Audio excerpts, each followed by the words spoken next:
Parte 4. Das esperanças e consolações. Capítulo 1.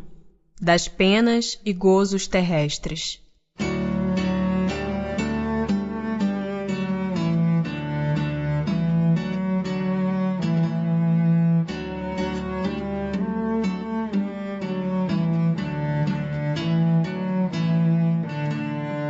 Felicidade e infelicidade relativas. Pode o homem gozar de completa felicidade na terra? Não. Por isso que a vida lhe foi dada como prova ou expiação. Dele, porém, depende a suavização de seus males e o de ser tão feliz quanto possível na terra. Concebe-se que o homem será feliz na terra quando a humanidade estiver transformada. Mas enquanto isso se não verifica, poderá conseguir uma felicidade relativa?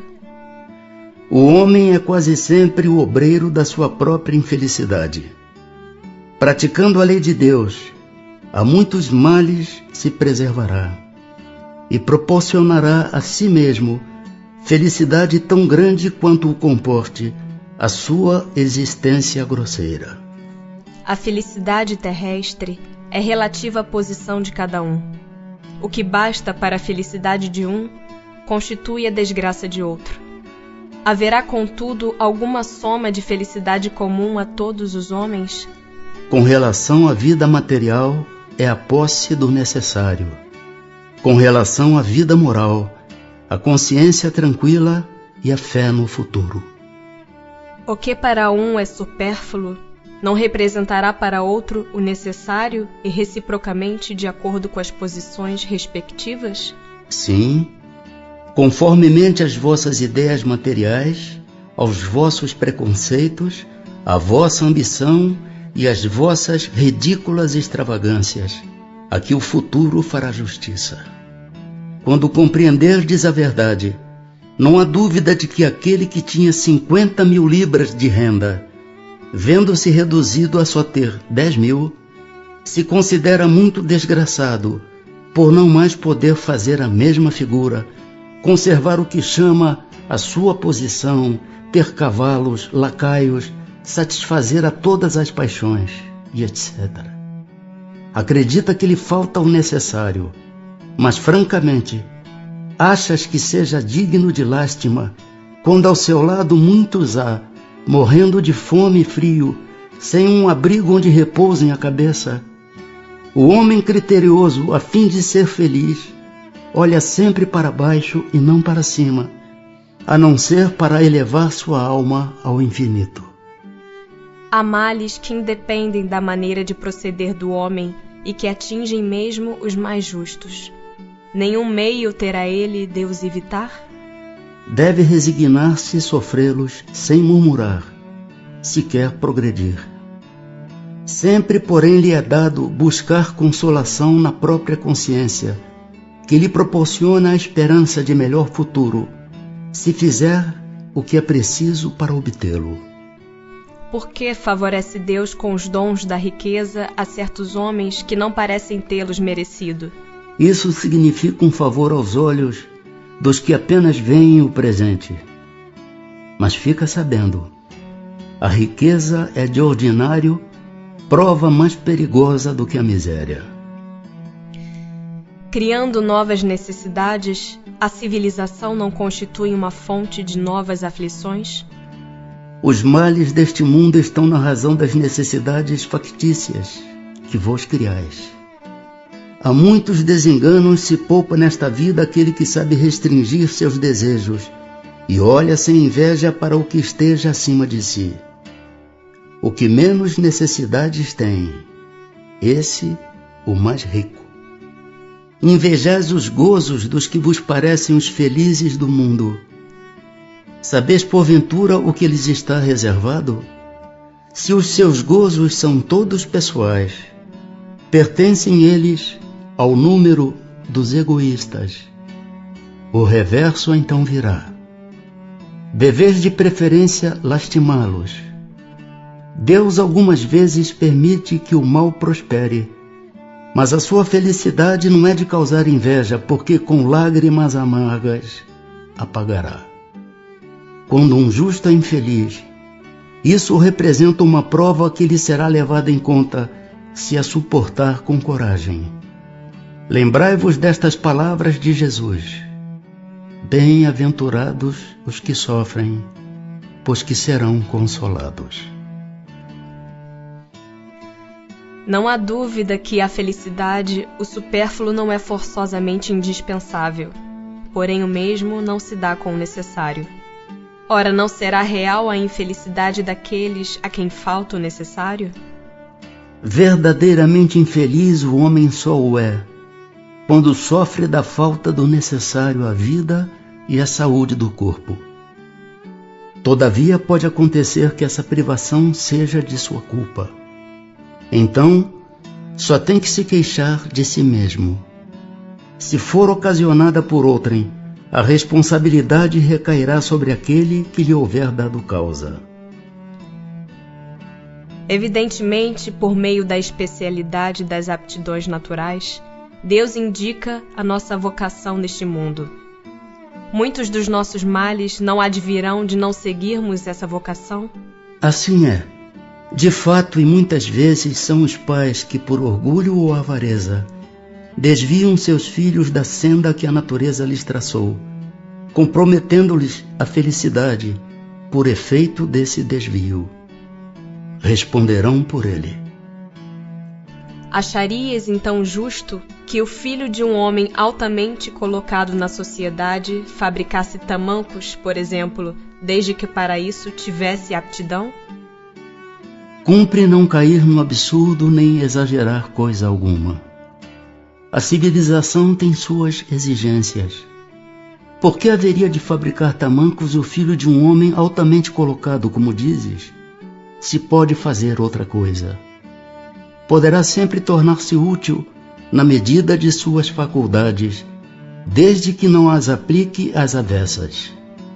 Assim, por exemplo, em vez de mau advogado, talvez desse bom mecânico e etc.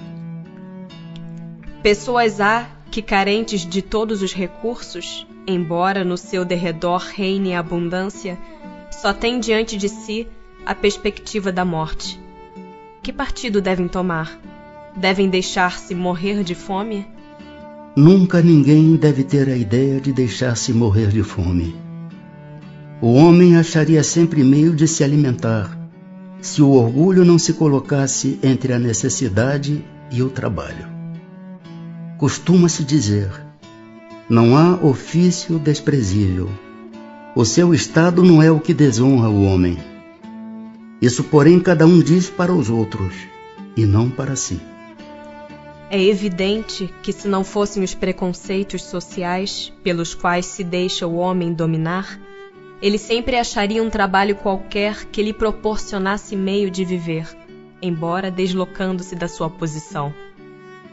Mas entre os que não têm preconceitos ou os põem de lado, não há pessoas que se veem na impossibilidade de prover as suas necessidades em consequência de moléstias ou outras causas independentes da vontade delas? Numa sociedade organizada segundo a lei do Cristo, ninguém deve morrer de fome. Porque são mais numerosas na sociedade as classes sofredoras do que as felizes? Nenhuma é perfeitamente feliz. E o que julgais ser a felicidade, muitas vezes oculta pungentes aflições. O sofrimento está por toda parte.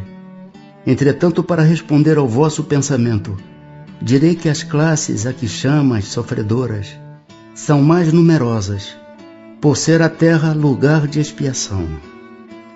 Quando a houver transformada em morada do bem e de espíritos bons, o homem deixará de ser infeliz, e ela lhe será o paraíso terrestre. Por que no mundo, tão frequentemente, a influência dos maus sobrepuja a dos bons? Por fraqueza destes.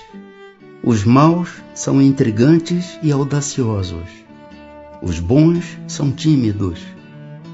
Quando estes o quiserem, preponderarão. Assim como quase sempre é o homem o causador de seus sofrimentos materiais, também o será de seus sofrimentos morais? Mais ainda, porque os sofrimentos materiais algumas vezes independem da vontade, mas o orgulho ferido, a ambição frustrada, a ansiedade da avareza, a inveja, o ciúme, todas as paixões, numa palavra, são torturas da alma. A inveja e o ciúme. Felizes os que desconhecem estes dois vermes roedores. Para aquele que a inveja e o ciúme atacam, não há calma nem repouso possíveis. À sua frente, como fantasmas, que lhe não dão tréguas e o perseguem até durante o sono, se levantam os objetos de sua cobiça, do seu ódio, do seu despeito. O invejoso e o ciumento vivem ardendo em contínua febre. Será essa uma situação desejável? E não compreendeis que com as suas paixões o homem cria para si mesmo suplícios voluntários, tornando-se-lhe a terra verdadeiro inferno? Perda dos entes queridos. A perda dos entes que nos são caros não constitui para nós legítima causa de dor, tanto mais legítima quanto é irreparável e alheia da nossa vontade? Essa causa de dor atinge assim o rico como o pobre. Representa uma prova ou expiação, e comum é a lei.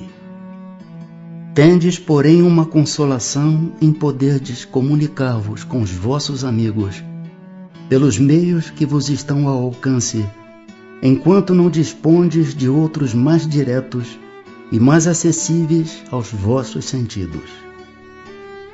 Que se deve pensar da opinião dos que consideram profanação as comunicações com além-túmulo? Não pode haver nisso profanação, quando haja recolhimento e quando a evocação seja praticada respeitosa e convenientemente.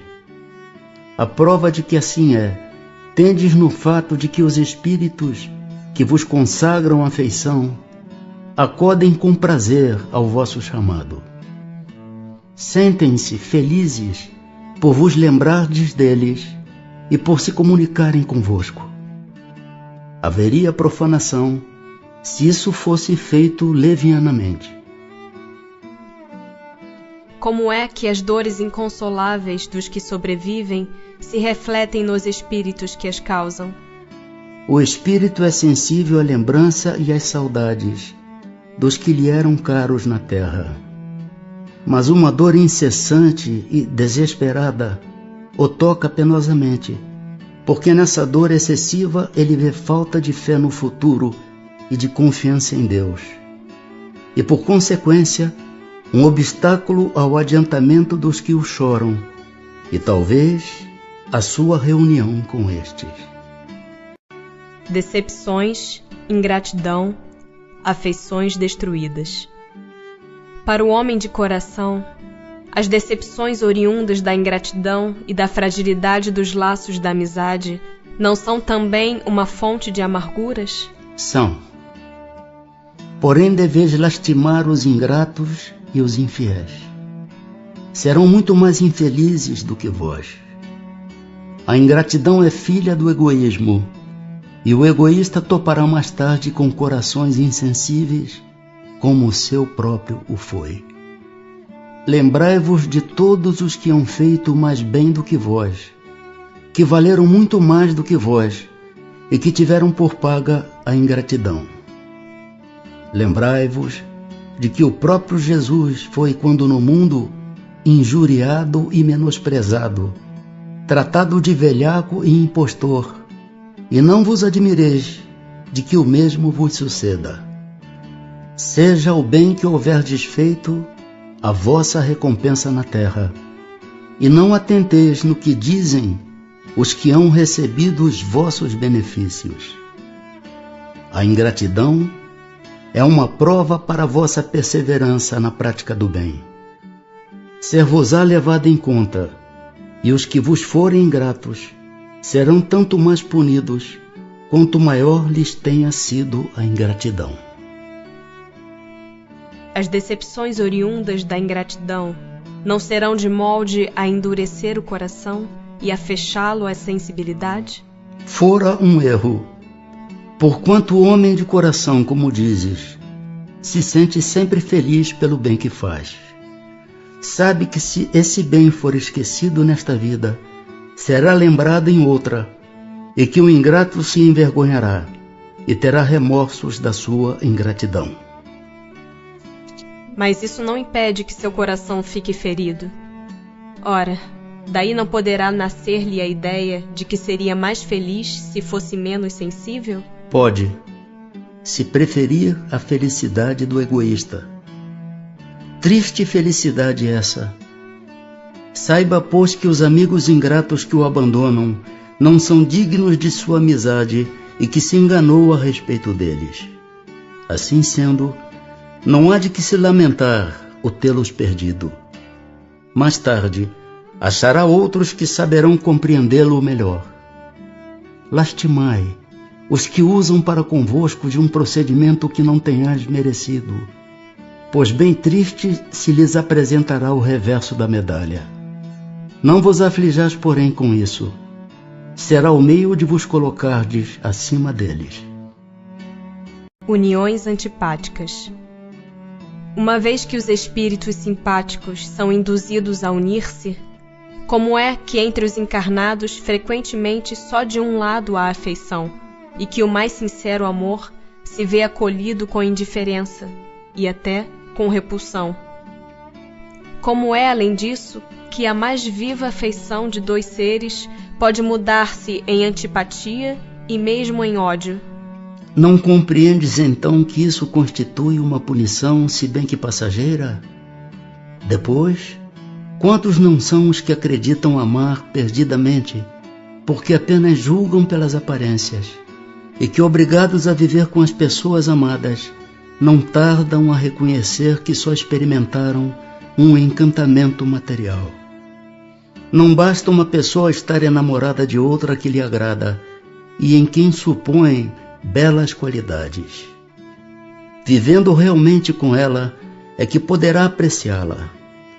Tanto assim que em muitas uniões, que a princípio parecem destinadas a nunca ser simpáticas, acabam os que as constituíram, depois de se haverem estudado bem e de bem se conhecerem, por votar-se reciprocamente duradouro e terno amor, porque assente na estima. Cumpre não se esqueça de que é o espírito quem ama e não o corpo, de sorte que, dissipada a ilusão material, o espírito vê a realidade. Duas espécies há de afeição, a do corpo e a da alma, acontecendo com frequência tomar-se uma pela outra. Quando pura e simpática, a afeição da alma é duradoura, efêmera a do corpo. Daí vem que muitas vezes os que julgavam amar-se com eterno amor passam a odiar-se desde que a ilusão se desfaça. Não constitui igualmente fonte de dissabores, tanto mais amargos quanto envenenam toda a existência, a falta de simpatia entre seres destinados a viver juntos? Amaríssimos, com efeito. Essa, porém, é uma das infelicidades de que sois, as mais das vezes, a causa principal. Em primeiro lugar, o erro é das vossas leis.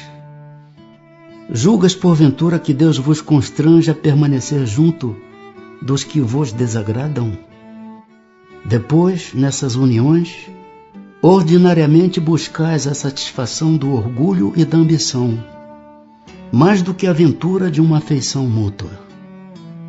Sofreis, então, as consequências dos vossos prejuízos.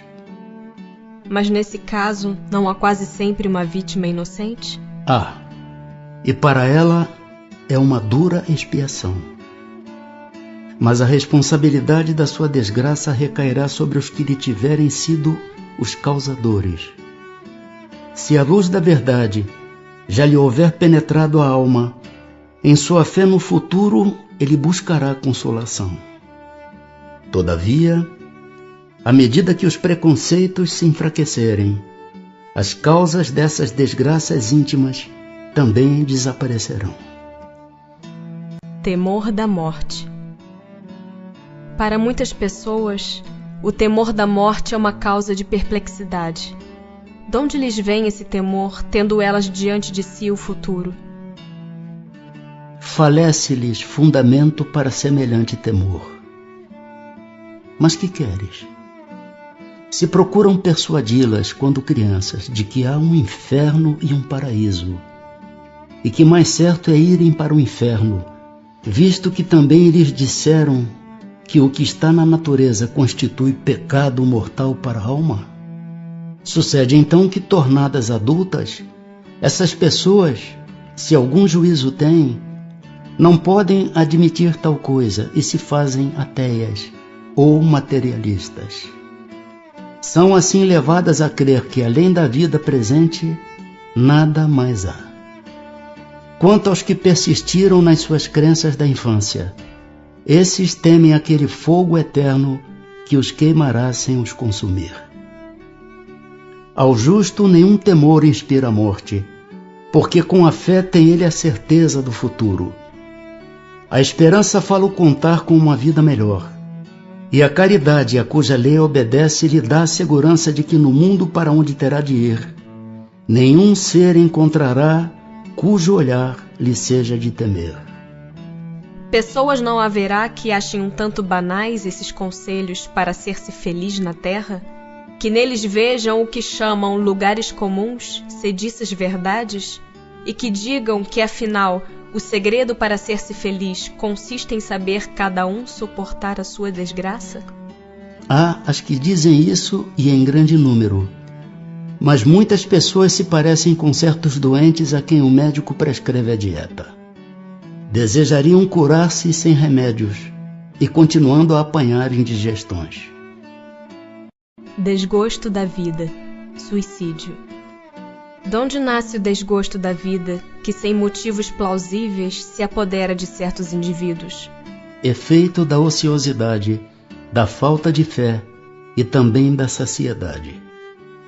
Para aquele que usa de suas faculdades com fim útil e de acordo com as suas aptidões naturais, o trabalho nada tem de árido e a vida se escoa mais rapidamente. Ele lhe suporta as vicissitudes com tanto mais paciência e resignação, quanto obra com o fito da felicidade mais sólida e mais durável que o espera. Tem o homem o direito de dispor da sua vida? Não. Só a Deus assiste esse direito. O suicídio voluntário importa numa transgressão dessa lei. Não é sempre voluntário o suicídio? O louco que se mata não sabe o que faz. Que se deve pensar do suicídio que tem como causa o desgosto da vida? Insensatos. Por que não trabalhavam? A existência não lhes teria sido tão pesada. É do suicídio cujo fim é fugir às misérias e às decepções deste mundo. Pobres espíritos que não têm a coragem de suportar as misérias da existência. Deus ajuda aos que sofrem e não aos que carecem de energia e de coragem. As tribulações da vida são provas ou expiações. Felizes os que a suportam sem se queixar, porque serão recompensados. Ai, porém, daqueles que esperam a salvação do que na sua impiedade chamam acaso ou fortuna. O acaso ou a fortuna, para me servir da linguagem deles, podem com efeito favorecê-los por um momento, mas para lhes fazer sentir mais tarde, cruelmente, a vacuidade dessas palavras.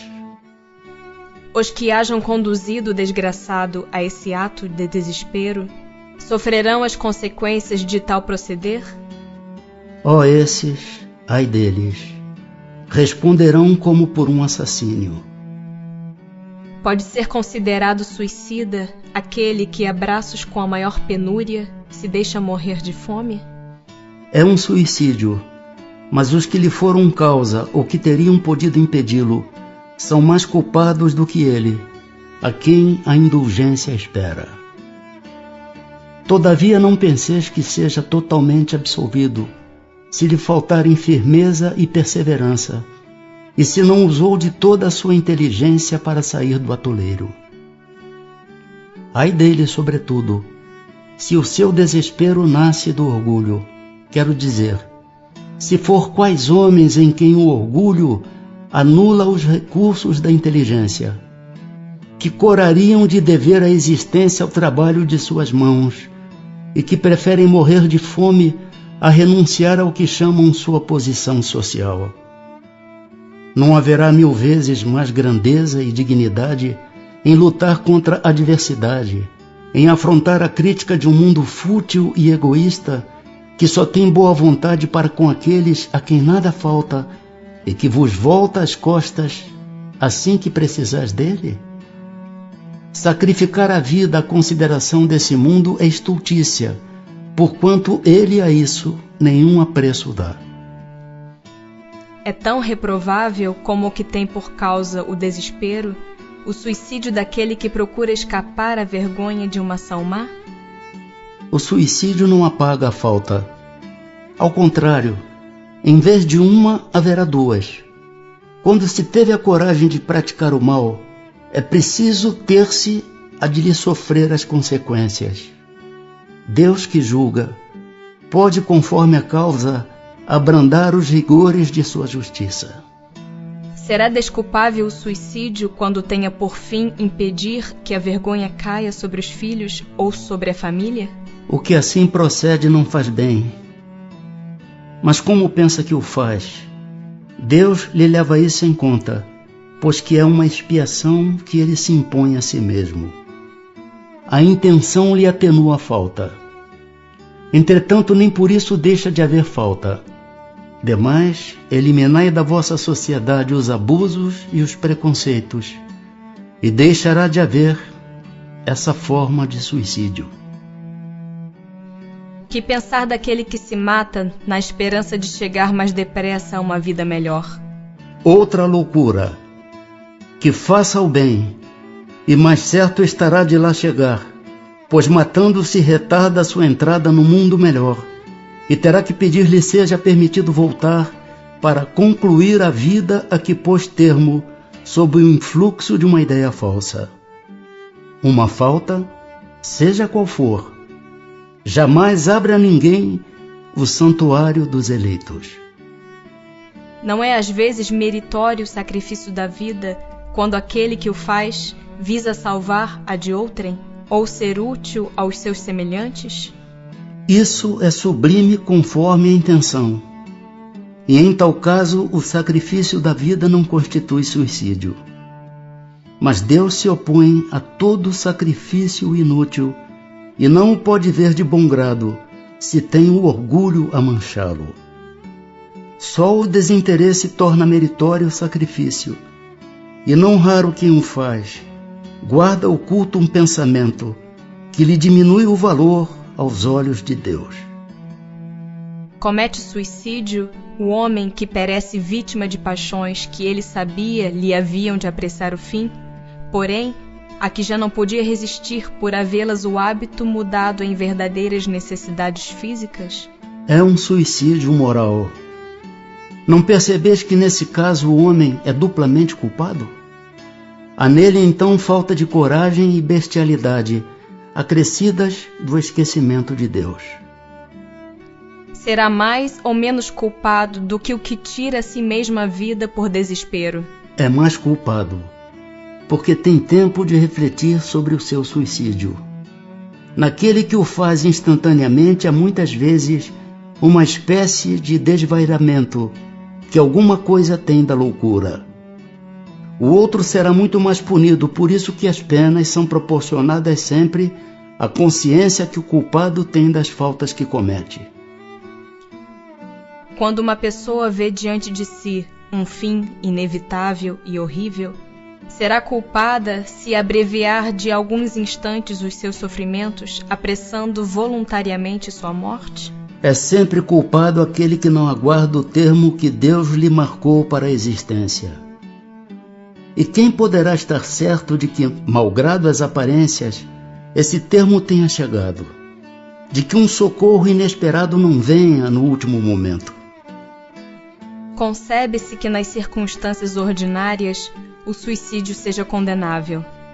Mas estamos figurando o caso em que a morte é inevitável, em que a vida só é encurtada de alguns instantes. É sempre uma falta de resignação e de submissão à vontade do Criador. Quais, nesse caso, as consequências de tal ato?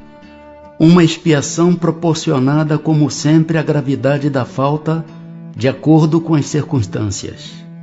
Será condenável uma imprudência que compromete a vida sem necessidade? Não há culpabilidade em não havendo intenção ou consciência perfeita da prática do mal. Podem ser consideradas suicidas e sofrem as consequências de um suicídio as mulheres que em certos países se queimam voluntariamente sobre os corpos dos maridos? Obedecem a um preconceito, e muitas vezes mais à força do que por vontade.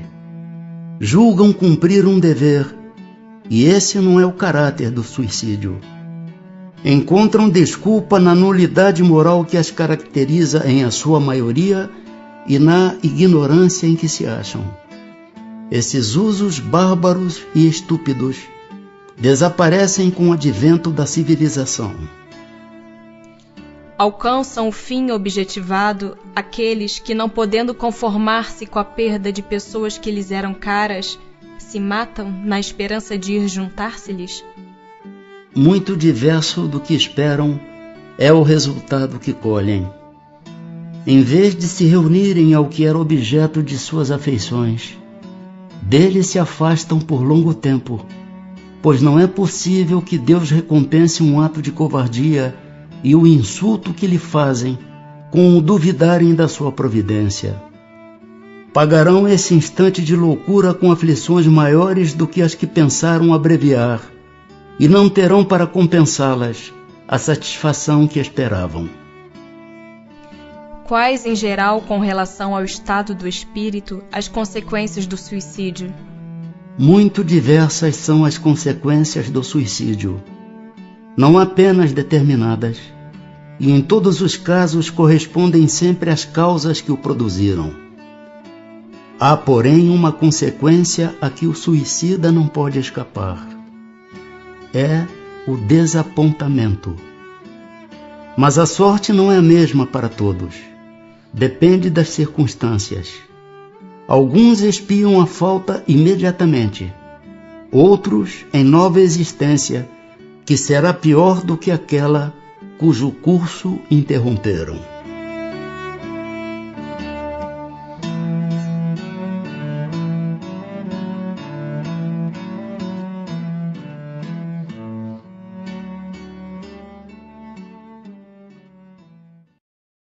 Capítulo 2 Das penas e gozos futuros.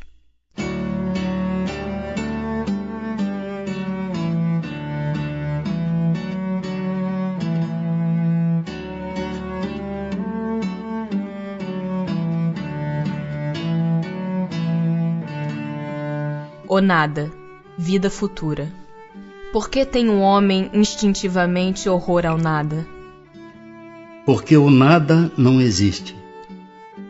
Donde nasce para o homem o sentimento instintivo da vida futura? Já temos dito, antes de encarnar o espírito conhecia todas essas coisas, e a alma conserva vaga lembrança do que sabe e do que viu no estado espiritual. Intuição das penas e gozos futuros. Donde se origina a crença com que deparamos entre todos os povos na existência de penas e recompensas por vindouras? É sempre a mesma coisa. Pressentimento da realidade trazida ao homem pelo espírito nele encarnado. Porque sabei o bem, não é em vão que uma voz interior vos fala. O vosso erro consiste em não lhe prestardes bastante atenção. Melhores vos tornaríeis, se nisso pensasses muito e muitas vezes. Qual o sentimento que domina a maioria dos homens no momento da morte? A dúvida, o temor ou a esperança? A dúvida nos céticos empedernidos, o temor nos culpados, a esperança nos homens de bem. Como pode haver céticos, uma vez que a alma traz ao homem o sentimento das coisas espirituais? Eles são em número muito menor do que se julga. Muitos se fazem de espíritos fortes durante a vida, somente por orgulho. No momento da morte, porém, deixam de ser tão fanfarrões. Intervenção de Deus nas penas e recompensas. Com cada homem, pessoalmente, Deus se ocupa? Não é Ele muito grande e nós muito pequeninos para que cada indivíduo, em particular, tenha a seus olhos alguma importância? Deus se ocupa com todos os seres que criou, por mais pequeninos que sejam. Nada para sua bondade é destituído de valor. Mas será necessário que Deus atente em cada um dos nossos atos para nos recompensar ou punir? Esses atos não são, na sua maioria, insignificantes para Ele? Deus tem suas leis a regerem todas as vossas ações. Se as violais, vossa é a culpa. Indubitavelmente, quando um homem comete um excesso qualquer, Deus não profere contra ele um julgamento, dizendo-lhe, por exemplo, foste guloso, vou punir-te. Ele traçou um limite. As enfermidades e muitas vezes a morte são a consequência dos excessos. Eis aí a punição. É o resultado da infração da lei. Assim, em tudo. Natureza das penas e gozos futuros. Tem alguma coisa de material as penas e gozos da alma depois da morte? Não podem ser materiais, assim o diz o bom senso, pois que a alma não é matéria. Nada tem de carnal essas penas e esses gozos. Entretanto, são 1000 vezes mais vivos do que os que experimentais na terra, porque o espírito, uma vez liberto, é mais impressionável. Então, já a matéria não lhe embota as sensações. Porque das penas e gozos da vida futura faz o homem, às vezes, tão grosseira e absurda ideia? Inteligência que ainda não se desenvolveu bastante. Compreende a criança as coisas como o adulto? Isso, ao demais, depende também do que se lhe ensinou. Aí é que há necessidade de uma reforma. Muitíssimo incompleta é a vossa linguagem para exprimir o que está fora de vós. Teve-se então que recorrer a comparações, e tomastes como realidade as imagens e figuras que serviram para essas comparações. À medida, porém, que o homem se instrui, melhor vai compreendendo o que a sua linguagem não pode exprimir. Em que consiste a felicidade dos bons espíritos? Em conhecerem todas as coisas, em não sentirem ódio, nem ciúme, nem inveja, nem ambição, nem qualquer das paixões que ocasionam a desgraça dos homens. O amor que os une lhes é fonte de suprema felicidade. Não experimentam as necessidades, nem os sofrimentos, nem as angústias da vida material. São felizes pelo bem que fazem. Contudo, a felicidade dos espíritos é proporcional à elevação de cada um. Somente os puros espíritos gozam, é exato, da felicidade suprema, mas nem todos os outros são infelizes. Entre os maus e os perfeitos, há uma infinidade de graus em que os gozos são relativos ao estado moral. Os que já estão bastante adiantados compreendem a ventura dos que os precederam e aspiram a alcançá-la. Mas esta aspiração lhes constitui uma causa de emulação, não de ciúme. Sabem que deles depende o consegui-la, e para a conseguirem trabalham. Porém, com a calma da consciência tranquila e ditosos se consideram, por não terem que sofrer o que sofrem os maus. Citais, entre as condições da felicidade dos bons espíritos, a ausência das necessidades materiais. Mas a satisfação dessas necessidades não representa para o homem uma fonte de gozos? Sim, gozo do animal. Quando não podes satisfazer a essas necessidades, passas por uma tortura. Que se deve entender quando é dito que os espíritos puros se acham reunidos no seio de Deus e ocupados em lhe entoar louvores. É uma alegoria indicativa da inteligência que eles têm das perfeições de Deus, porque o veem e compreendem, mas que, como muitas outras, não se deve tomar ao pé da letra. Tudo em a natureza, desde o grão de areia, canta, isto é, proclama o poder, a sabedoria e a bondade de Deus. Não creias, todavia, que os espíritos bem-aventurados estejam em contemplação por toda a eternidade. Seria uma bem-aventurança estúpida e monótona. Fora, além disso, a felicidade do egoísta, porquanto a existência deles seria uma inutilidade sem termo. Estão isentos das tribulações da vida corpórea. Já é um gozo. Depois, como dissemos, conhecem e sabem todas as coisas. Dão útil emprego à inteligência que adquiriram, auxiliando os progressos dos outros espíritos. Essa a sua ocupação, que ao mesmo tempo é um gozo. Em que consistem os sofrimentos dos espíritos inferiores? São tão variados como as causas que os determinam e proporcionados ao grau de inferioridade, como os gozos o são ao de superioridade.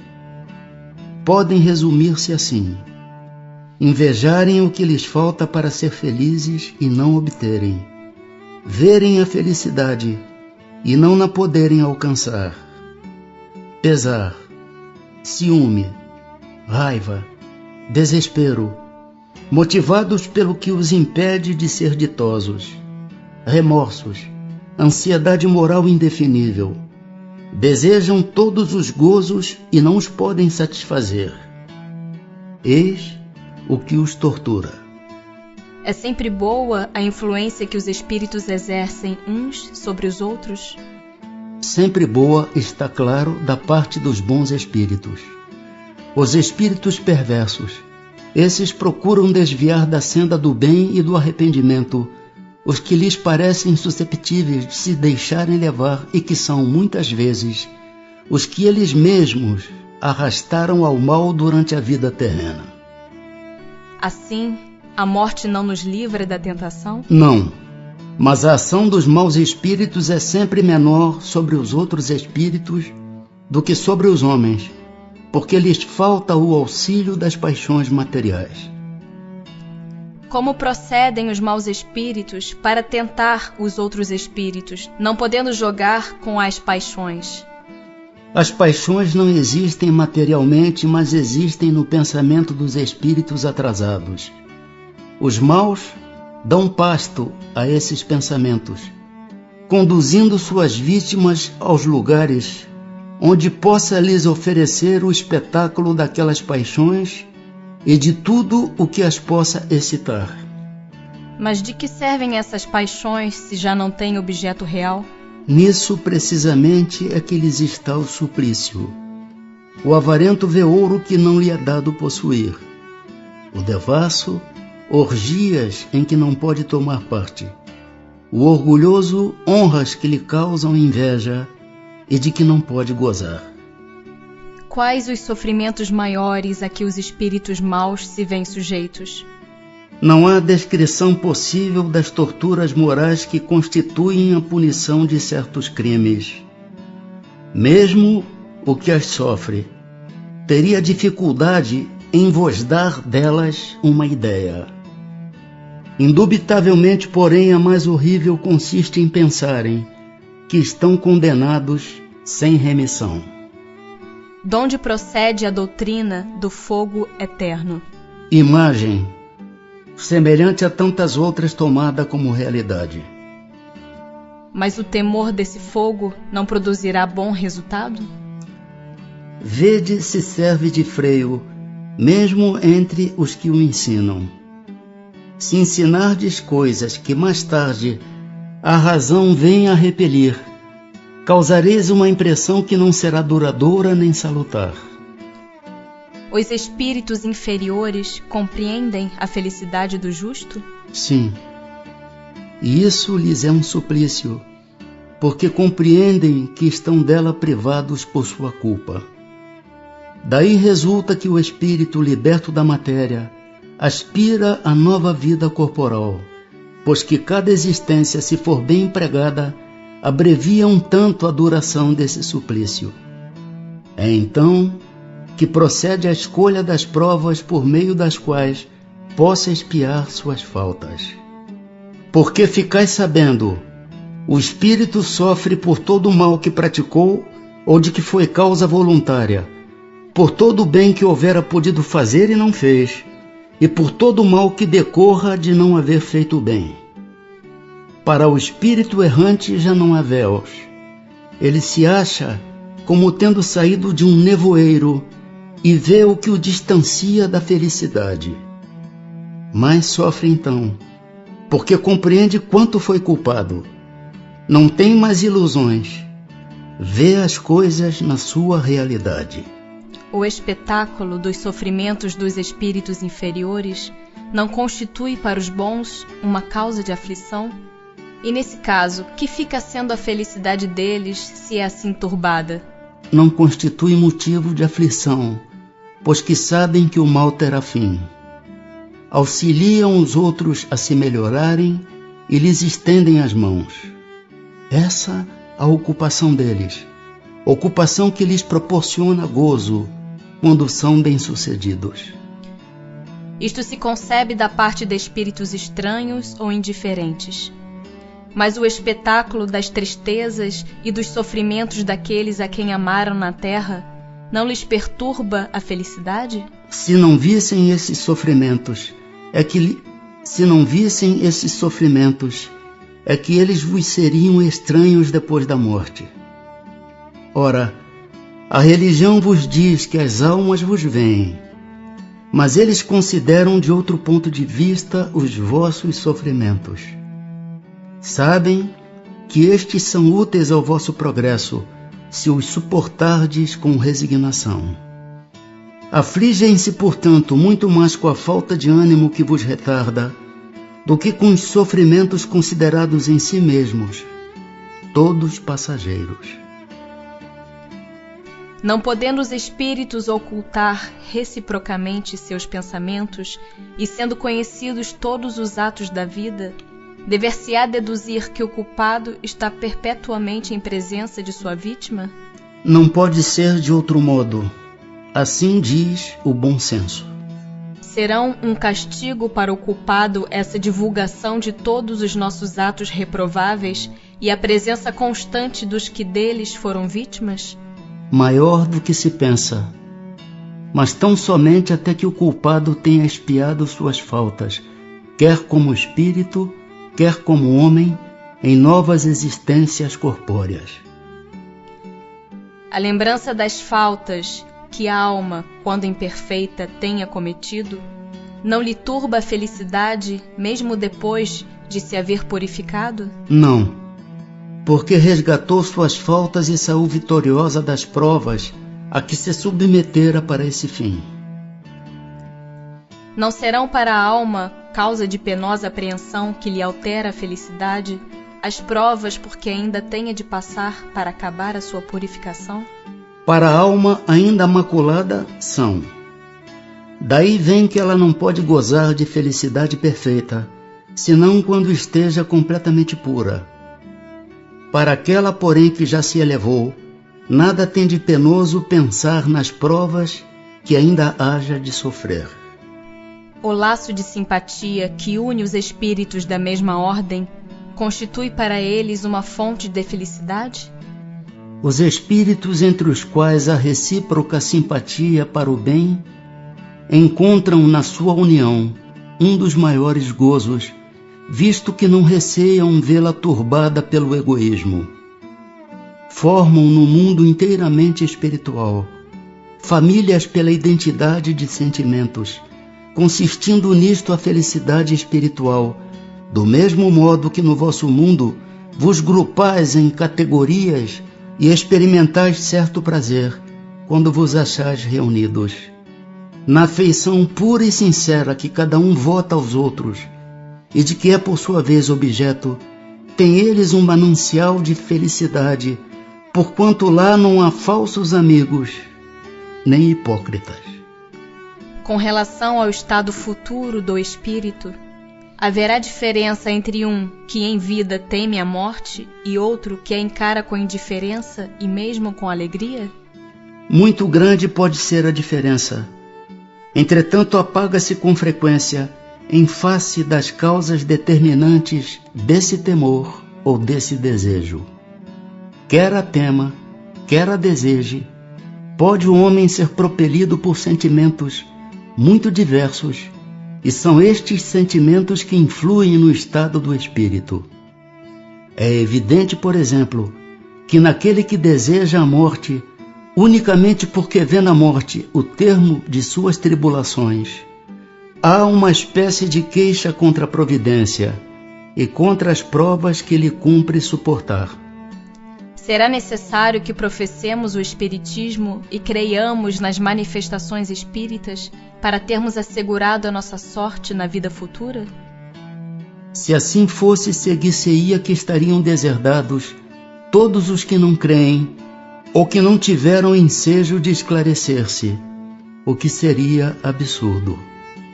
Só o bem assegura a sorte futura. Ora, o bem é sempre o bem, qualquer que seja o caminho que a ele conduza. Penas temporais. Não experimenta sofrimentos materiais o espírito que expia suas faltas em nova existência? Será então exato dizer-se que depois da morte só há para a alma sofrimentos morais? É bem verdade que quando a alma está reencarnada, as tribulações da vida são-lhe um sofrimento, mas só o corpo sofre materialmente. Falando de alguém que morreu, costumais dizer que deixou de sofrer. Nem sempre isto exprime a realidade. Como espírito está isento de dores físicas, porém tais sejam as faltas que tenha cometido, pode estar sujeito a dores morais mais agudas e pode vir a ser ainda mais desgraçado em nova existência. O mal rico terá que pedir esmola e se verá a braços com todas as privações oriundas da miséria. O orgulhoso com todas as humilhações. O que abusa de sua autoridade e trata com desprezo e dureza os seus subordinados, se verá forçado a obedecer a um superior mais ríspido do que ele o foi. Todas as penas e tribulações da vida são expiação das faltas de outra existência, quando não a consequência das faltas da vida atual. Logo que daqui houverdes saído, compreendê-lo-eis. O homem que se considera feliz na terra, porque pode satisfazer as suas paixões, é o que menos esforços emprega para se melhorar. Muitas vezes começa sua expiação já nessa mesma vida de efêmera felicidade, mas certamente expiará noutra existência tão material quanto aquela. As vicissitudes da vida são sempre a punição das faltas atuais? Não, já dissemos. São provas impostas por Deus ou que vós mesmos escolhestes como espíritos antes de encarnardes, para expiação das faltas cometidas em outra existência, porque jamais fica impune a infração das leis de Deus e, sobretudo, da lei de justiça. Se não for punida nesta existência, há de sê-lo necessariamente noutra. Eis porque um que vos parece justo, muitas vezes sofre. É a punição do seu passado. Constitui recompensa a reencarnação da alma em um mundo menos grosseiro? É a consequência de sua depuração, porquanto à medida que se vão depurando, os espíritos passam a encarnar em mundos cada vez mais perfeitos, até que se tenham despojado totalmente da matéria e lavado de todas as impurezas, para eternamente gozarem da felicidade dos espíritos puros no seio de Deus. Pode o espírito que progrediu em sua existência terrena reencarnar alguma vez no mesmo mundo? Sim, desde que não tenha logrado concluir a sua missão, pode ele próprio pedir lhe seja dado completá-la em nova existência. Mas então já não está sujeito a uma expiação. Que sucede ao homem que, não fazendo mal, também nada faz para libertar-se da influência da matéria? Pois que nenhum passo dá para a perfeição, tem que recomeçar uma existência de natureza idêntica à precedente. Fica estacionário, podendo assim prolongar os sofrimentos da expiação. Há pessoas cuja vida se escoa em perfeita calma. Há pessoas cuja vida se escoa em perfeita calma, que nada precisando fazer por si mesmas, se conservam isentas de cuidados. Provará essa existência ditosa que elas nada têm que expiar de existência anterior? Conheces muitas dessas pessoas? Enganas-te se pensas que as há em grande número. Não raro, a calma é apenas aparente. Talvez elas tenham escolhido tal existência, mas quando a deixam, percebem que não lhes serviu para progredirem. Então, como preguiçoso, lamentam o tempo perdido. Sabei que o espírito não pode adquirir conhecimentos e elevar-se senão exercendo a sua atividade. Se adormece na indolência, não se adianta. Assemelha-se a um que, segundo os vossos usos, precisa trabalhar e que vai passear ou deitar-se com a intenção de nada fazer. Sabei também que cada um terá que dar contas da inutilidade voluntária da sua existência, inutilidade sempre fatal à felicidade futura. Para cada um, o total dessa felicidade futura corresponde à soma do bem que tenha feito, estando da infelicidade na proporção do mal que haja praticado e daqueles a quem haja desgraçado. Pessoas há que, se bem não sejam positivamente mais, tornam infelizes pelos seus caracteres todos os que as cercam. Que consequências lhes advirão disso? Inquestionavelmente essas pessoas não são boas. Expiarão suas faltas, tendo sempre diante da vista aqueles a quem infelicitaram, valendo-lhes isso por uma exprobação. Depois, noutra existência, sofrerão o que fizeram sofrer. Expiação e arrependimento. O arrependimento se dá no estado corporal ou no estado espiritual? No estado espiritual, mas também pode ocorrer no estado corporal, quando bem compreendeis a diferença entre o bem e o mal. Qual a consequência do arrependimento no estado espiritual? Desejar o arrependido uma nova encarnação para se purificar. O espírito compreende as imperfeições que o privam de ser feliz, e por isso aspira a uma nova existência em que possa expiar suas faltas. Que consequência produz o arrependimento no estado corporal? Fazer que já na vida atual o espírito progrida, se tiver tempo de reparar suas faltas. Quando a consciência o acusa e lhe mostra uma imperfeição, o homem pode sempre melhorar-se. Não há homens que só têm o instinto do mal e são inacessíveis ao arrependimento? Já vos disse que todo espírito tem que progredir incessantemente. Aquele que nesta vida só tem o instinto do mal, terá noutra vida o do bem. E é para isso que renasce muitas vezes, pois preciso é que todos progridam e atinjam a meta. A diferença está somente em que uns gastam mais tempo do que outros, porque assim o querem.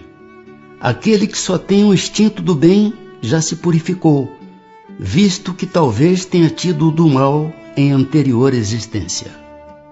O homem perverso que não reconheceu suas faltas durante a vida sempre as reconhece depois da morte? Sempre as reconhece. E então mais sofre porque sente em si todo o mal que praticou ou de que foi voluntariamente causa. Contudo, o arrependimento nem sempre é imediato. Há espíritos que se obstinam em permanecer no mau caminho, não obstante os sofrimentos por que passam. Porém, cedo ou tarde, reconhecerão errada a senda que tomaram e o arrependimento virá. Para esclarecê-los, trabalham os bons espíritos, e também vós podeis trabalhar. Haverá espíritos que, sem serem maus, se conservem indiferentes à sua sorte? Há espíritos que de coisa alguma útil se ocupam.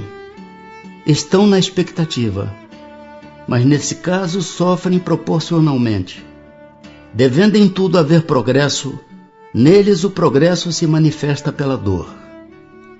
Não desejam esses espíritos abreviar seus sofrimentos? Desejam-no sem dúvida, mas falta-lhes energia bastante para quererem o que os pode aliviar. Quantos indivíduos se contam entre vós que preferem morrer de miséria a trabalhar?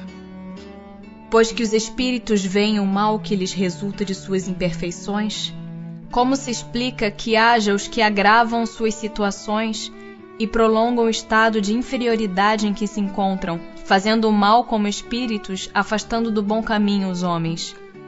Assim procedem os de tardio arrependimento. Pode também acontecer que depois de se haver arrependido, o espírito se deixe arrastar de novo para o caminho do mal por outros espíritos ainda mais atrasados. Vêem-se espíritos de notória inferioridade, acessíveis aos bons sentimentos e sensíveis às preces que por eles se fazem. Como se explica que outros espíritos, que devêramos supor mais esclarecidos, revelem um endurecimento e um cinismo dos quais coisa alguma consegue triunfar? A prece só tem efeito sobre o espírito que se arrepende. Com relação aos que, impelidos pelo orgulho, se revoltam contra Deus e persistem nos seus desvarios, chegando mesmo a exagerá-los, como o fazem alguns desgraçados espíritos, a prece nada pode e nada poderá, senão no dia em que um clarão de arrependimento se produza neles. A expiação se cumpre no estado corporal ou no estado espiritual? A expiação se cumpre durante a existência corporal mediante as provas a que o espírito se acha submetido, e na vida espiritual, pelos sofrimentos morais inerentes ao estado de inferioridade do espírito. Basta o arrependimento durante a vida para que as faltas do espírito se apaguem e ele ache graça diante de Deus? O arrependimento concorre para a melhoria do espírito, mas ele tem que expiar o seu passado. Se diante disto um criminoso dissesse que, cumprindo-lhe em todo caso expiar o seu passado, nenhuma necessidade tem de se arrepender, que é o que daí lhe resultaria? Tornar-se mais longa e mais penosa a sua expiação, desde que ele se torne obstinado no mal.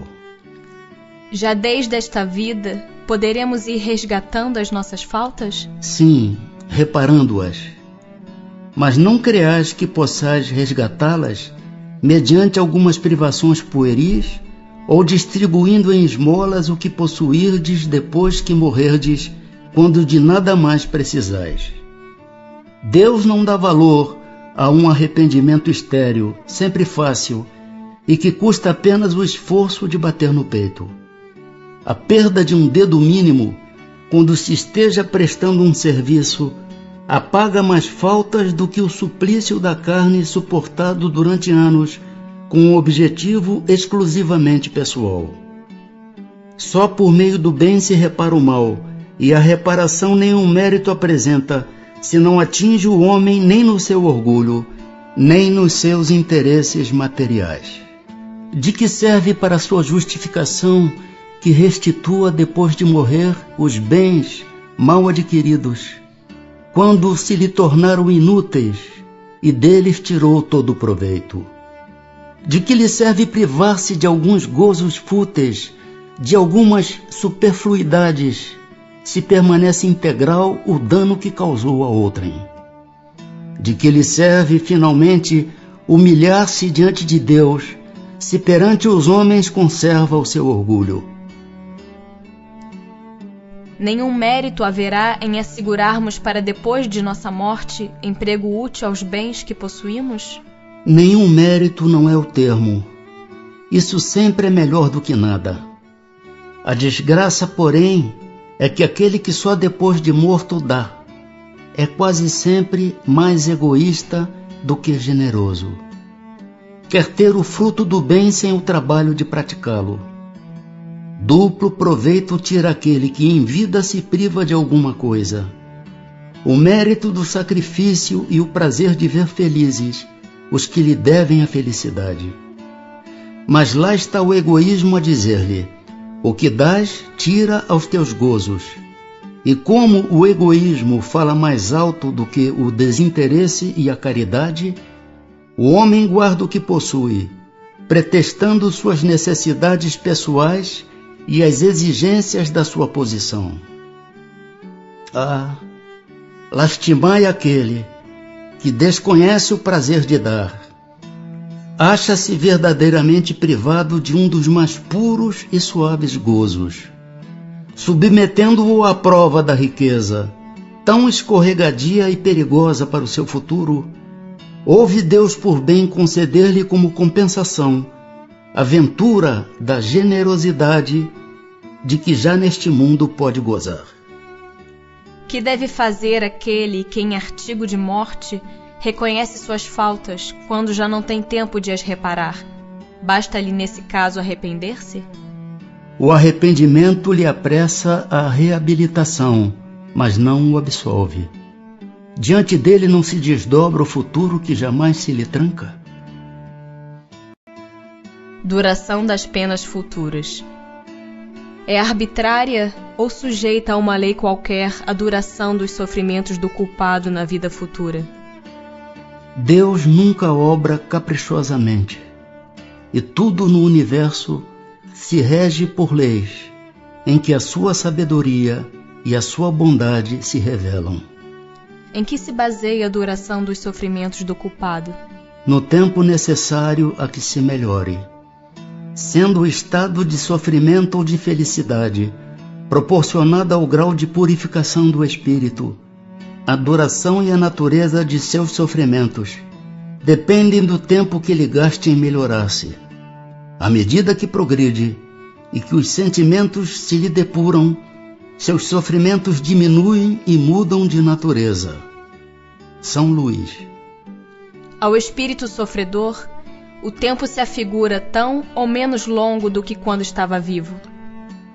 Parece-lhe mais longo. Para ele não existe o sono.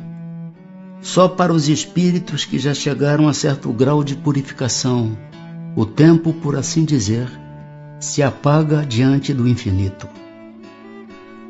Poderão durar eternamente os sofrimentos do espírito? Poderiam, se ele pudesse ser eternamente mau, isto é, se jamais se arrependesse e melhorasse, sofreria eternamente. Mas Deus não criou seres tendo por destino permanecerem votados perpetuamente ao mal. Apenas os criou a todos, simples e ignorantes, tendo todos, no entanto, que progredir em tempo mais ou menos longo, conforme decorrer da vontade de cada um.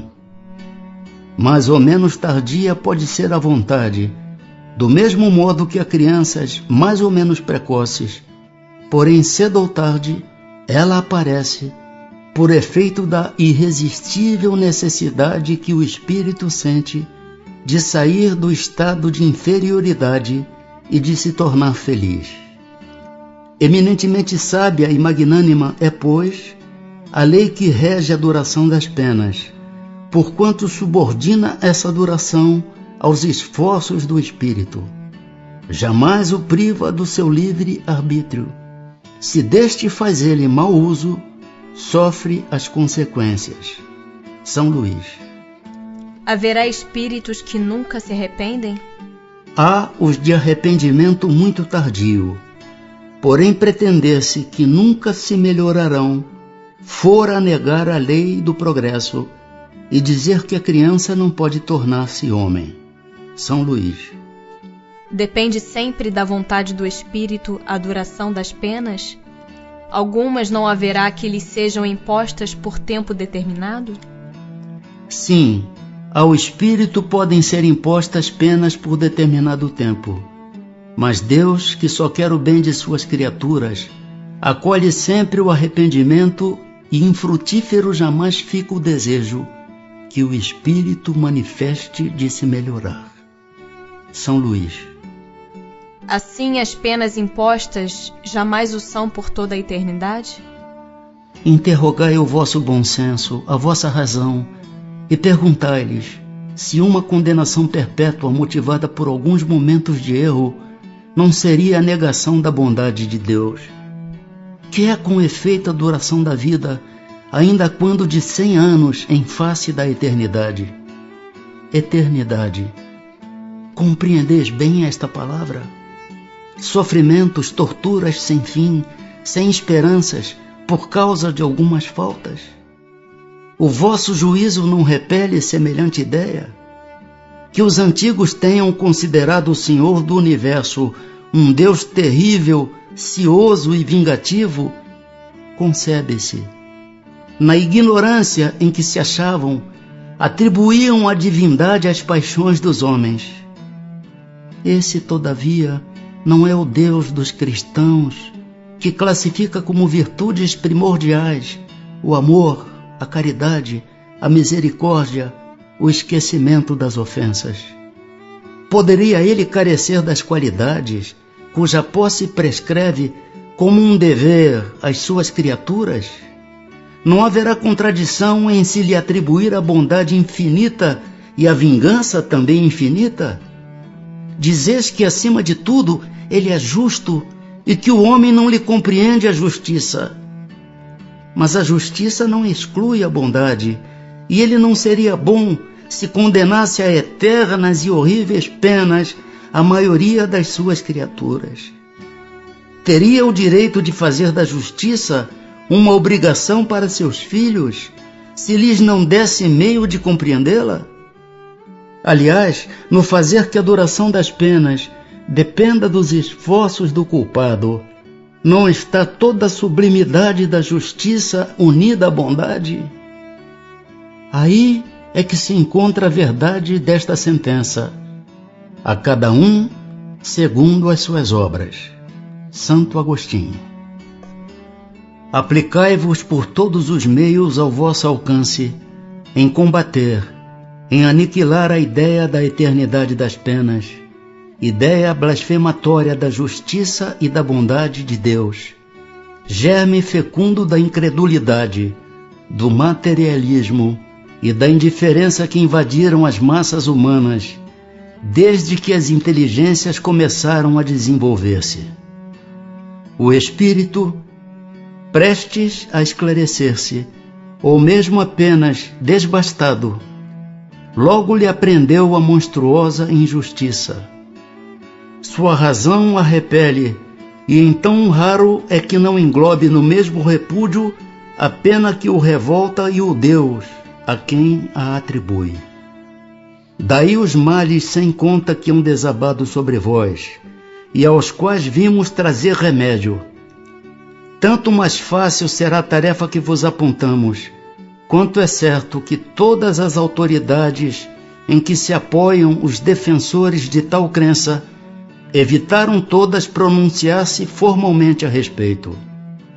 Nem os concílios, nem os pais da Igreja resolveram essa grave questão. Muito embora, segundo os evangelistas, e tomadas ao pé da letra as palavras emblemáticas do Cristo, ele tenha ameaçado os culpados com um fogo que se não extingue, com um fogo eterno, absolutamente nada se encontra nas suas palavras, capaz de provar que os haja condenado eternamente.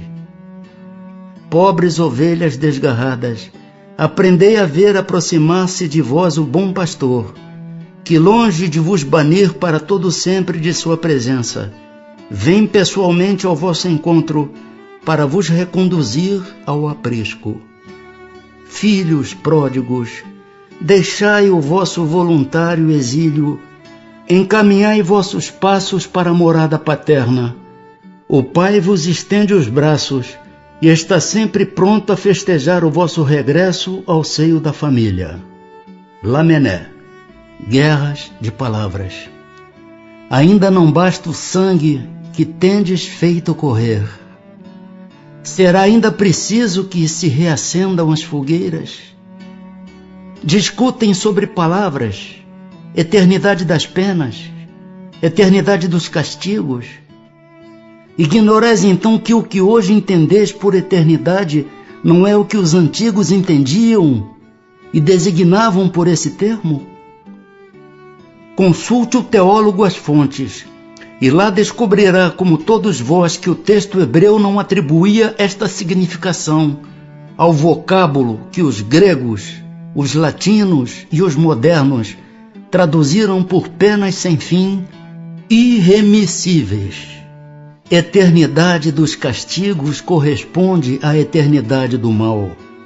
Sim, enquanto existir o mal entre os homens, os castigos subsistirão.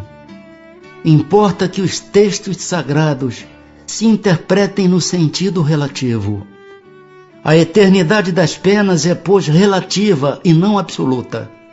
Chegue o dia em que todos os homens, pelo arrependimento, se revistam da túnica da inocência, e desde esse dia deixará de haver gemidos e ranger de dentes.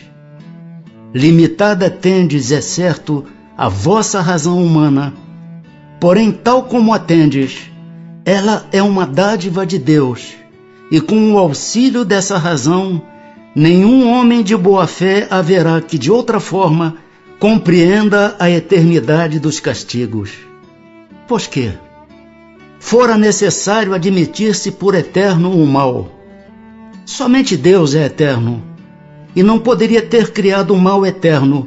Do contrário, forçoso seria tirar-se-lhe o mais magnífico dos seus atributos, o soberano poder, porquanto não é soberanamente poderoso aquele que cria um elemento destruidor de suas obras. Porque não é soberanamente poderoso aquele que cria um elemento destruidor de suas obras. Humanidade, humanidade, não mergulhes mais os teus tristes olhares nas profundezas da terra, procurando aí os castigos. Chora, espera, espia e refugia-te na ideia de um Deus intrinsecamente bom, absolutamente poderoso, essencialmente justo. Platão. Gravitar para a unidade divina, eis o fim da humanidade. Para atingi-lo, 3 coisas são necessárias: a justiça, o amor e a ciência. 3 coisas lhe são opostas e contrárias: a ignorância, o ódio e a injustiça. Pois bem, digo-vos em verdade que mentis a estes princípios fundamentais, comprometendo a ideia de Deus, exagerando-lhe a severidade. Duplamente a comprometeis, deixando que no espírito da criatura penetre a suposição de que há nela mais clemência, mais virtude, amor e verdadeira justiça do que atribuís ao ser infinito. Destruís mesmo a ideia do inferno, tornando-o ridículo e inadmissível às vossas crenças, como o é aos vossos corações o horrendo espetáculo das execuções, das fogueiras e das torturas da Idade Média. Pois que, quando banida se acha para sempre das leis humanas a era das cegas represálias, é que esperais mantê-la no ideal? Oh, crede-me, irmãos, em Deus e em Jesus Cristo, crede-me. Ou vos resignais a deixar que pereçam nas vossas mãos todos os vossos dogmas, de preferência a que se modifiquem, ou então vivificai-os, abrindo-os aos benfazejos eflúvios que os bons, neste momento, derramam neles. A ideia do inferno, com as suas fornalhas ardentes, com as suas caldeiras a ferver, pôde ser tolerada, isto é, perdoável, num século de ferro. Porém, no século XIX, não passa de vão fantasma, próprio quando muito para amedrontar criancinhas, e em que estas, crescendo um pouco, logo deixam de crer. Se permanecerem nessa mitologia aterradora, engendrareis a incredulidade, mãe de toda a desorganização social. Tremo, entrevendo toda uma ordem social abalada e a ruir sobre os seus fundamentos por falta de sanção penal. Homens de fé ardente e viva, vanguardeiros do dia da luz, mãos à obra, não para manter fábulas que envelheceram e se desacreditaram, mas para reavivar, revivificar a verdadeira sanção penal sob formas condizentes com os vossos costumes, os vossos sentimentos e as luzes da vossa época. Quem é com efeito o culpado? É aquele que por um desvio, por um falso movimento da alma, se afasta do objetivo da criação, que consiste no culto harmonioso do belo, do bem, idealizados pelo arquétipo humano, pelo homem-Deus, por Jesus Cristo. Que é o castigo? A consequência natural derivada desse falso movimento, uma certa soma de dores necessária a desgostá-lo da sua deformidade, pela experimentação do sofrimento. O castigo é o aguilhão que estimula a alma, pela amargura, a se dobrar sobre si mesma e a buscar o porto de salvação. O castigo só tem por fim a reabilitação, a redenção. Querê-lo eterno por uma falta não eterna é negar-lhe toda a razão de ser. Oh, em verdade vos digo, cessai de pôr em paralelo na sua eternidade o bem, essência do Criador, com o mal, essência da criatura. Fora criar uma penalidade injustificável. Afirmai ao contrário o abrandamento gradual dos castigos e das penas pelas transmigrações, e consagrareis a unidade divina, tendo unidos o sentimento e a razão. Paulo, apóstolo. Ressurreição da carne. O dogma da ressurreição da carne será a consagração da reencarnação ensinada pelos Espíritos? Como quereríeis que fosse de outro modo?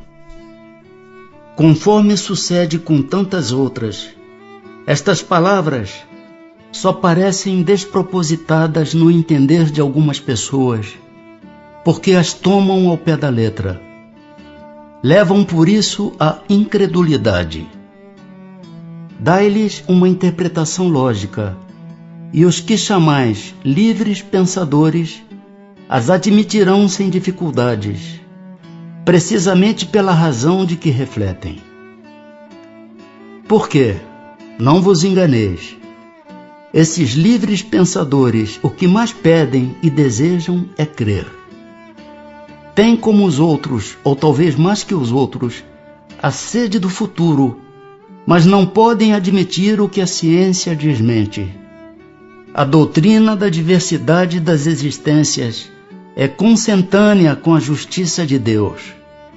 Só ela explica o que sem ela é inexplicável. Como havias de pretender que o seu princípio não estivesse na própria religião? Assim, pelo dogma da ressurreição da carne, a própria Igreja ensina a doutrina da reencarnação? É evidente. Demais, Essa doutrina decorre de muitas coisas que têm passado despercebidas e que dentre em pouco se compreenderão neste sentido. Reconhecer-se-á em breve que o Espiritismo ressalta a cada passo do texto, mesmo das Escrituras Sagradas. Os Espíritos, portanto, não vêm subverter a religião como alguns o pretendem. Vêm, ao contrário, confirmá-la, sancioná-la por provas irrecusáveis. Como, porém, são chegados os tempos de não mais empregarem linguagem figurada, eles se exprimem sem alegorias e dão às coisas sentido claro e preciso que não possa estar sujeita a qualquer interpretação falsa. Eis porque daqui a algum tempo, muito maior será do que é hoje o número de pessoas sinceramente religiosas e crentes.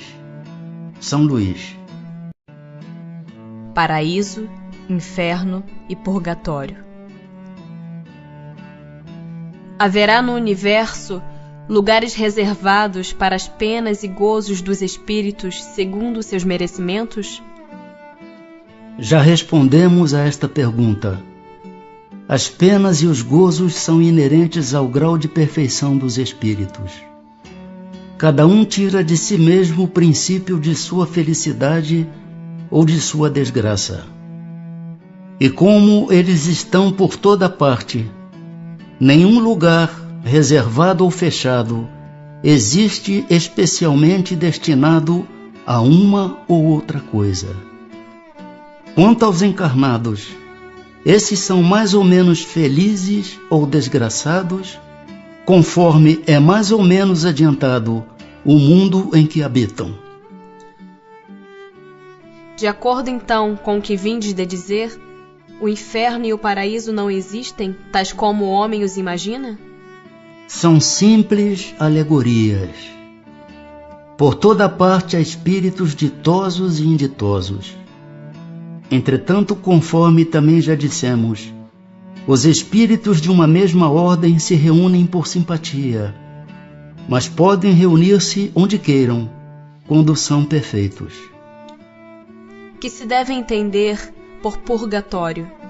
Dores físicas e morais, o tempo da expiação. Quase sempre na terra é que fazeis o vosso purgatório, e que Deus vos obriga a expiar as vossas faltas.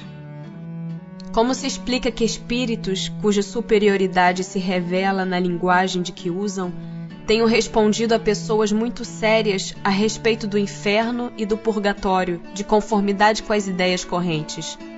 É que falam uma linguagem que possa ser compreendida pelas pessoas que os interrogam.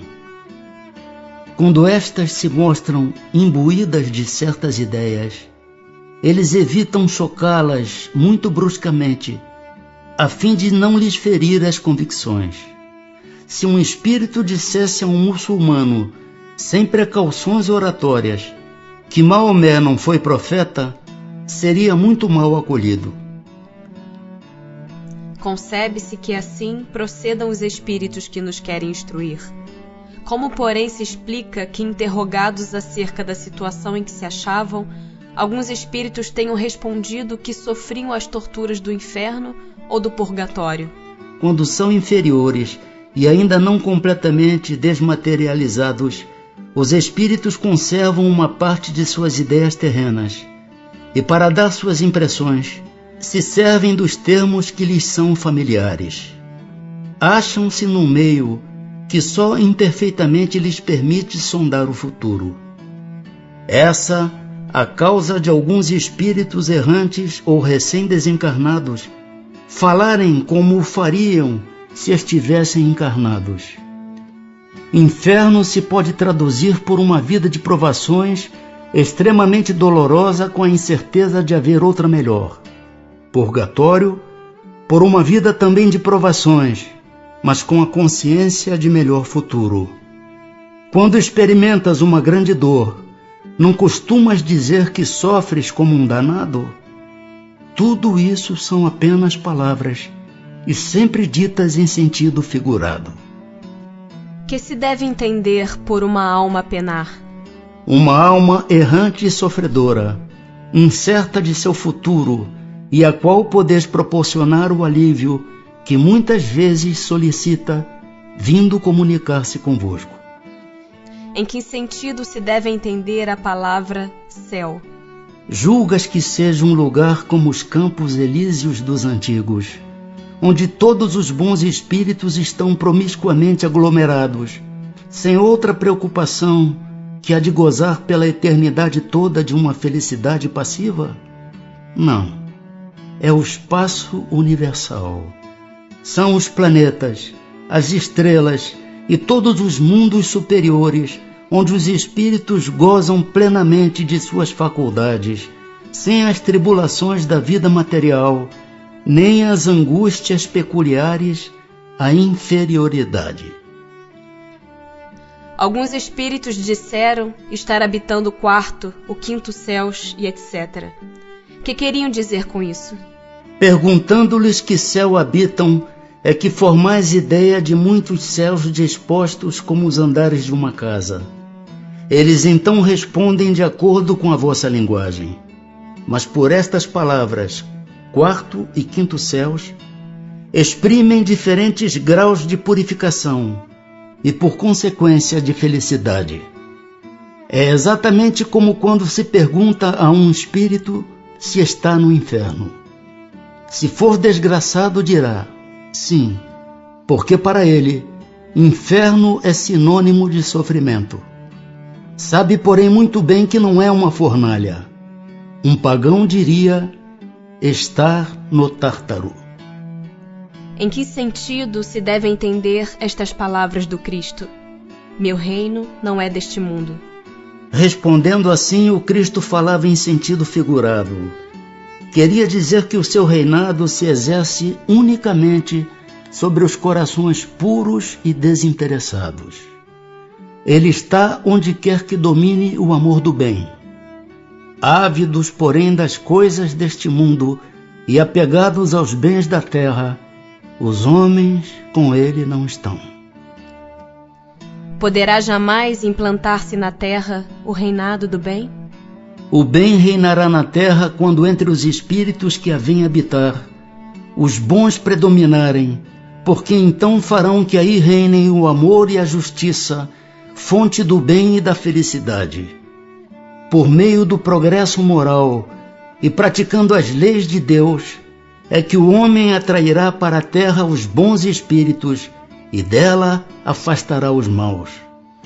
Estes, porém, não a deixarão, senão quando daí estejam banidos o orgulho e o egoísmo.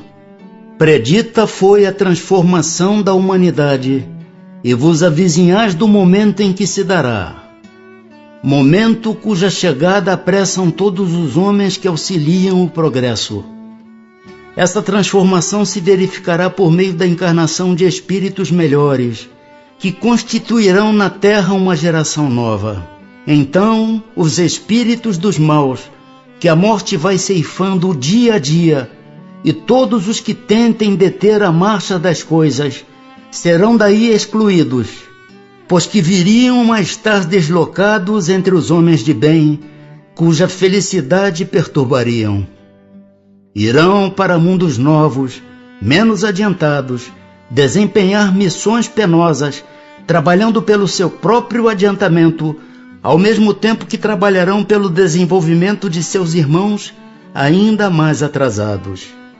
Neste banimento de espíritos da terra transformada, não percebeis a sublime alegoria do paraíso perdido e na vinda do homem para a terra em semelhantes condições, trazendo em si o germen de suas paixões e os vestígios da sua inferioridade primitiva?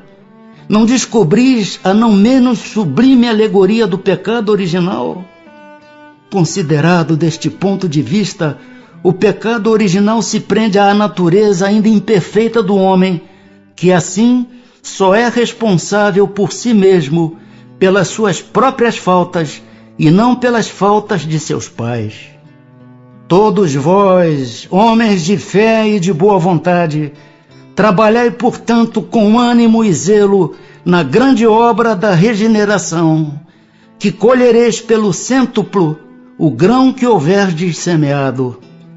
Ai dos que fecham os olhos à luz, preparam para si mesmos longos séculos de trevas e decepções. Ai dos que fazem dos bens deste mundo a fonte de todas as suas alegrias. Terão que sofrer privações muito mais numerosas do que os gozos de que desfrutaram. Ai, sobretudo, dos egoístas, não acharão quem os ajude a carregar o fardo de suas misérias. São Luís, paz em Cristo.